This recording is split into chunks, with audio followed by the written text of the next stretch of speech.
everybody. Welcome to another episode of Transcendence Talks podcast. Today is the start of a special series, and this series is something I've been wanting to talk about for a long time, and I want to frame it really carefully. But this series is going to be about disclosure. This is about expanded states of awareness and making contact with beings who are potentially extraterrestrial. And as somebody who is a licensed professional counselor, it's something that I shy away from because of fear, to be honest, because of fear of losing credibility, fear of judgment. But over the last 3 years or so, I have had so many undeniable experiences. And as I've shared it more privately with close friends, with family, with people that I trust, what I have found is that people are having these experiences all the time. And when you don't have context for these experiences, or there's something that you don't understand, you're likely to dismiss them. So it feels important for me to talk about it now because I want to give context. I want to give a deeper and broader understanding for people who might be having these experiences too and don't know who to talk about it with. Maybe you're afraid that if you talk about it, you will be pathologized. I know that was a fear for me being in the field, right? Personally, as a psychotherapist, I use models that are non-pathologizing. I don't like the traditional system of diagnosis because all emotions really are information that help us understand ourselves, our past, and how we survived, patterns that dictate our behavior. They're just information. And why now? I feel like this conversation is important to have now because we're learning very quickly, 2026, that the world isn't what we thought it was. We're learning that the systems that govern our world are more corrupt than we could have ever imagined. So much of this is coming to light, and we need to be able to balance out the darkness with light. I want to be really clear. I believe in God. I believe in Jesus Christ, and I want to bring those concepts outside of the traditional church. You know, the way that I understand God is the infinite source of all that is. We are literally fractals of the divine, and we're not separate from source creator. And so I believe that every single plant, animal, human is all a fractal, is all part of God experiencing itself to have multiple perspectives. If we are just in a place of infinity, of unity all the time, we don't get to know ourselves because we need resistance to really understand what we are and what we're not. And so I believe we're all just one perspective of creator. And through each and every one of our experiences and stories is the story of God. And I believe that Jesus was an example of what happens when we step into unity consciousness. And I believe that that's our path of evolution, our trajectory. And I'm going to go much deeper into these concepts and clarify more about that as this goes on. But again, I just want to lay some foundational information today, some groundwork, because this is going to be a multi-series podcast. As I tell some of the stories of what's happened, as I've had personal encounters with these higher dimensional beings.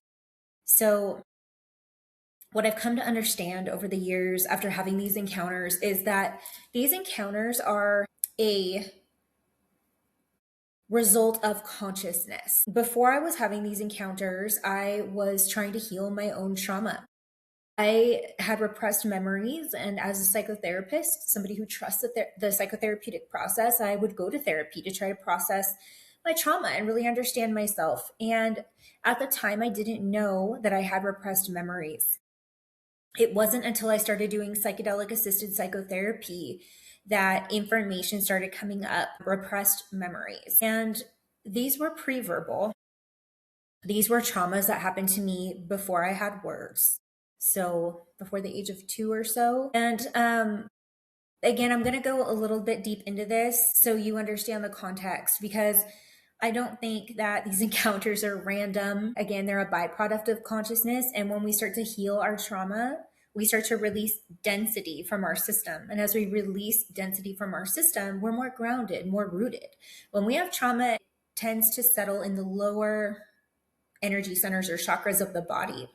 And that creates density. And so as we heal, we release density, we hold more light in our cells, and we're able to explore our upper chakras. If somebody develops their upper chakras, meaning their psychic gifts and their abilities and those things at the expense of not looking at what's below, they become really unbalanced. And that's where we see some of these mental health disorders where people are maybe hearing voices or they're manic and things like that. It's because they haven't dealt with the trauma underlying at the root or in their lower energy centers. And so we see these imbalances expressed as mental health. And so it's very, very important, to do the work in a safe way. And internal family systems therapy, which is the therapy that I use the most, we call this titration, where we can start to very slowly and safely, up to the client's tolerance, work with the traumatized parts and what we call exiles, or the very young parts of us who were wounded that we have created protectors around. So protectors can be firefighters or managers, but we start to have these behaviors that become pushed out of the realm of that they're more exaggerated, and they're exaggerated in relation to the wound of the part of us that's hurting. So managers are parts of us that are proactive, where firefighters are reactive. So let's just say, we had a parent who was very emotionally reactive when we were young, right? If we had a feeling, it triggered that parent. And so we maybe developed a manager that represses our feelings so that we don't get in trouble.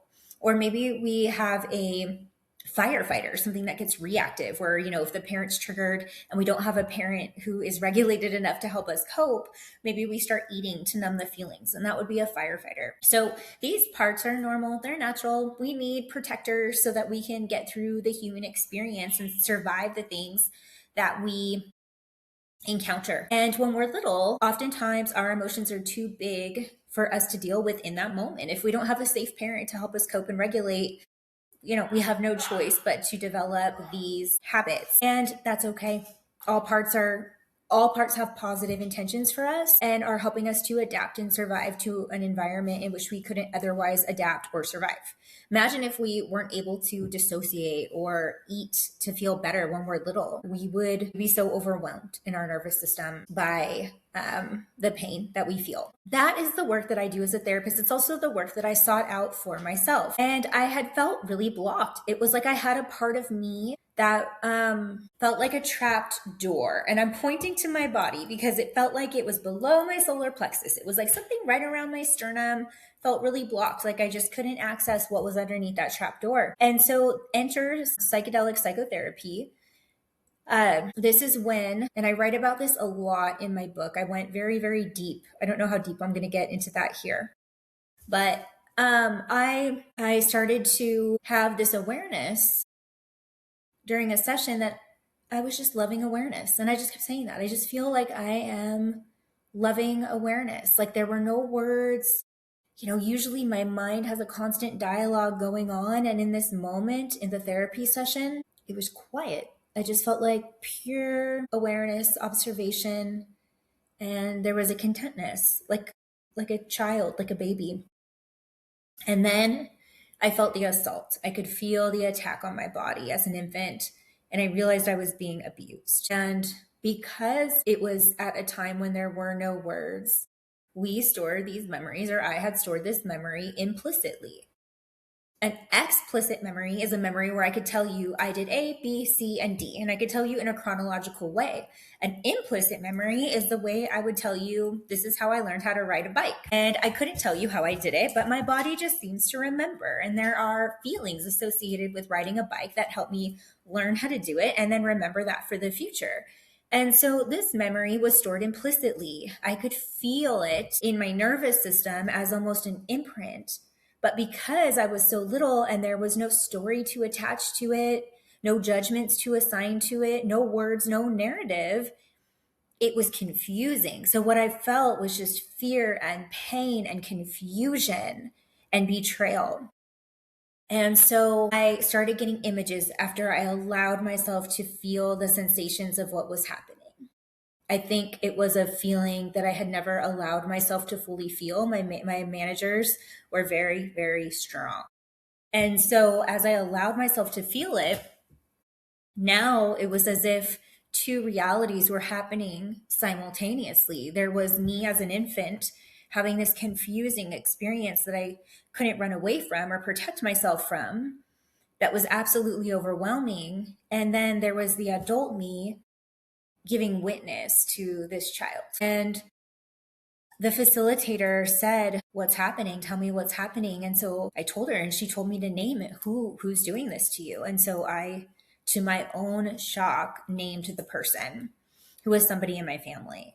And I didn't want to believe that it was true. And this is where it gets really interesting. I didn't want to believe that it was true because it was too painful to think that that happened.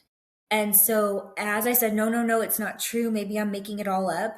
My body got so tense, and it was like instantly inflammation kicked in, pain kicked in, and I was a very sick child. Migraine headaches. I would be throwing up coming home from school. I had neck pain that was debilitating. I had back pain. My joints were so tight, and from as young as 6 or 7 years old. And so I had a vestibular issue where it appears as a vestibular injury when I've had it looked at. Just some things that I wasn't sure why. I was such a sick child. And it was so interesting because as I denied it in that session, all the old pain and inflammation came up, as if my body was trying to say, look what happens as a result of you suppressing. It causes all this pain. And so when I looked at the facilitator, I said, so it did happen? My body would just relax. Everything released. And I said, I don't want to believe it's true. And the facilitator said, well, your body's not going to lie. Look what's happening right now. And she was watching me go back and forth between acceptance and denial. And in denial, there was pain. And in acceptance, it's like everything would clear and I would get so calm and my body would relax. I got another piece of information in that session that would be relevant later, which is that my grandfather used to have affairs. And so I didn't know what to do with that information because I was like, well, I'm not going to make any accusations against anybody who I don't know if it's true or not. And so I sat with that. I wrestled with that for a while. But what I can tell you is there was a freedom that I have felt inside of me that felt completely new. And so just to kind of explain a biological process of what happens when you start to clear trauma, there is something when you're really little, when you're older, when you have high stress situations or trauma, there's something called a neuropeptide. So a neuropeptide is a signal from your brain that says this situation is too overwhelming for me to process right now. And the body in all its wisdom says, okay, then I'm going to hold on to it and I'm going to store it for later. And the body will store this neuropeptide and connect it or attach it to a cell that is associated with the trauma. So if it's associated with your heart, if your heart felt broken, if you felt betrayed, that neuropeptide is going to connect and attach to the heart.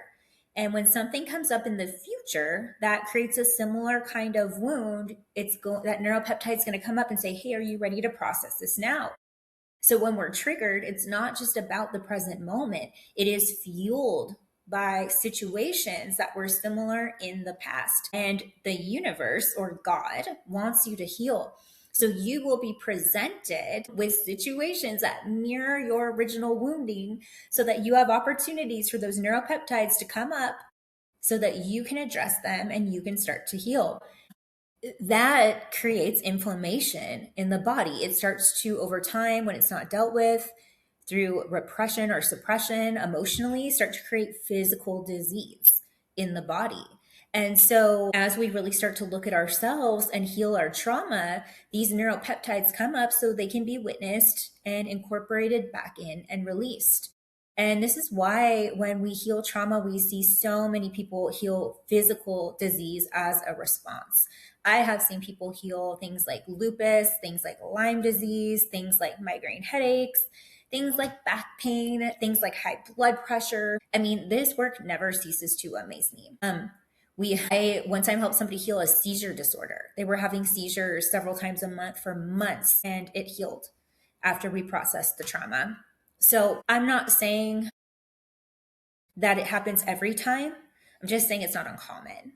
So it's a really amazing thing. And my belief about that, as we start to get a little bit more multidimensional now and kind of bridge these topics, is that when you release that trauma, that density of the neuropeptide, your cell, which carries your DNA, gets free. And when that cell is unburdened, it can hold more light. Your cells emit biophotons of light. But when they're burdened with neuropeptides, they can't emit that light. And so when you wake up your cells, when you clear the density from them, they can start to do what they're supposed to do and emit light. And this is how we start to step into our light body.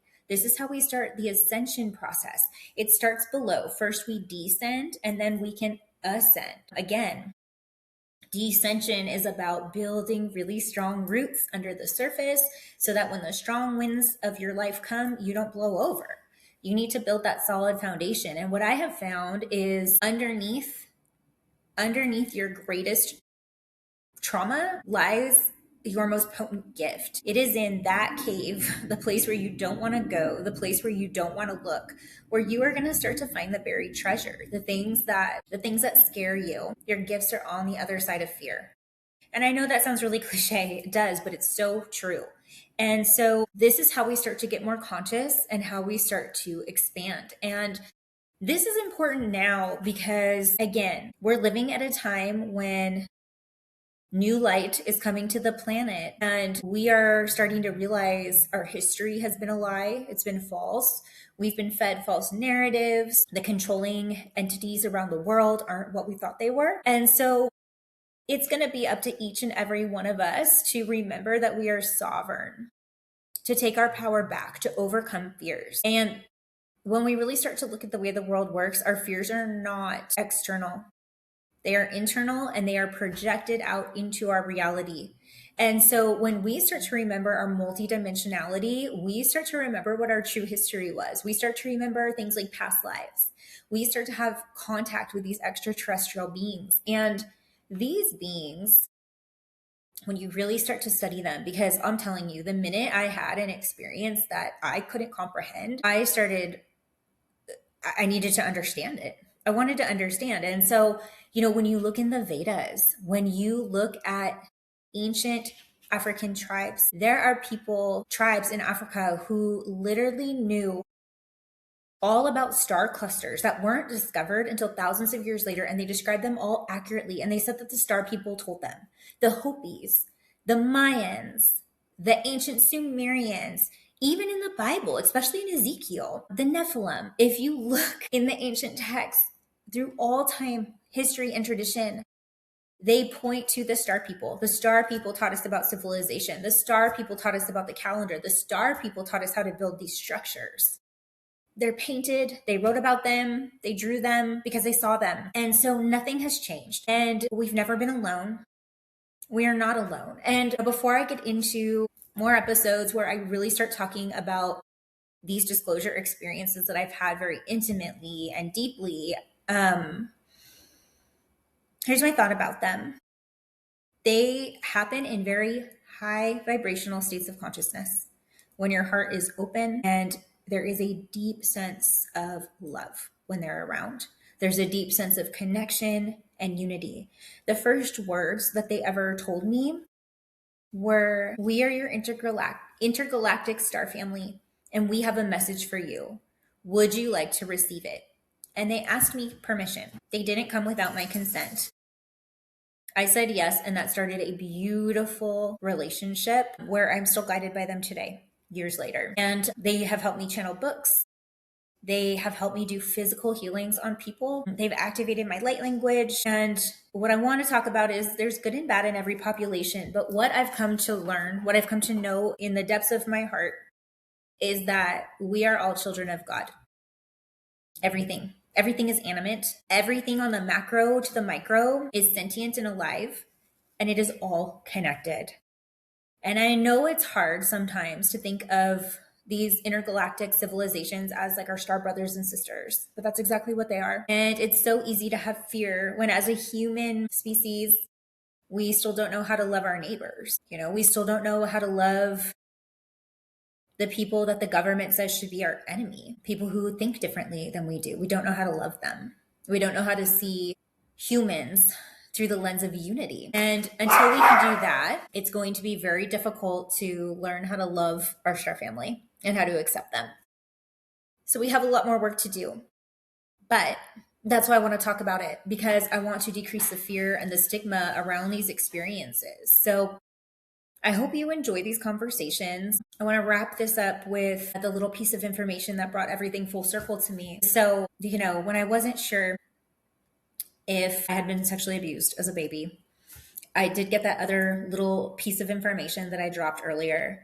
And I was told in that session that my grandfather had cheated on my grandmother. That was validated months later. It was validated, which to me validated the other piece of information, because there's no way I could have known either one of those things. And I will tell you that having contact with ETs is an experience of consciousness. It's like seeing a ghost. It's like developing your mediumship. And there is a common thread among all those things, which is learning how to trust yourself. If you are still denying your reality, if you are still seeing the world through the lens of your wounds, and you're denying that there's a problem in your marriage, you're denying that your kids are struggling, you're denying that you hate your job, and you're just suffering through it. When you are not able to look at your world and your reality in an honest way, it's harder to have these experiences.